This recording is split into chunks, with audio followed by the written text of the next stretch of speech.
Баршаңызға қайырлы күн. Эфирде мектеп жаңалықтары. Биылғы оқу жылын мектебіміз тың жаңалықтармен бастады. Атап айтар болсақ, мектеп-лицей Назарбаев зияткерлік мектебінің тірек мектебі саналды.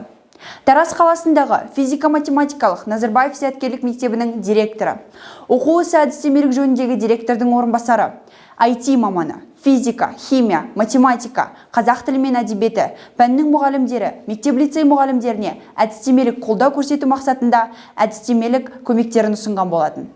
Толығырақ әріптесім еңлік жалғастырады. Сәлем құрметті оқырман, толығырақ айта кетсек, жаратылыстану пәніне жаңа технологиялық құрал жабдықтар мен жұмыс жүргізу ұйымдарына қолдау көрсетілді. Сонымен қатар саралау тапсырмаларын құрастыру үшін жаңа шеберлік сабақтар ұйымдастырылды. Биылғы оқу жылынан бастап Әлихан Бөкейхан атындағы номер 15 мектеп-лицейі Назарбаев зияткерлік мектебінің тірек мектебі болып саналды. Сондықтан мектепке қолдау көрсету мақсатында ұйымдастырылып отырған бұл іс-шара әрі қарай жұмысын тығыз байланыс орната отырып жалғастыратын болады.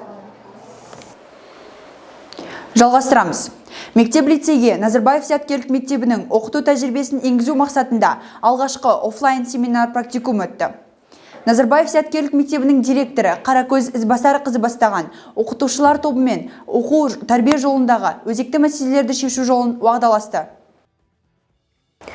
Семинар жұмысында секцияларға бөлініп, сабақтарда сараланған тапсырмаларды қолдану және әзірлеу, сабақты формативті және жиынтық бағалауды ұйымдастыру, жеке тәжірибені зерттеу, ЛС Херцкам тағы да басқа бағытындағы іс тәжірибелерімен бөлісті. Мұғалімдер семинардан кейін Назарбаев зияткерлік мектебі және педагогикалық шеберлік орталығының тәжірибелі педагогтері мен тренерлерге алғыс айта отырып, ұстаз тәжірибесін байтатын құнды мәлімет алғандарын атап өтті.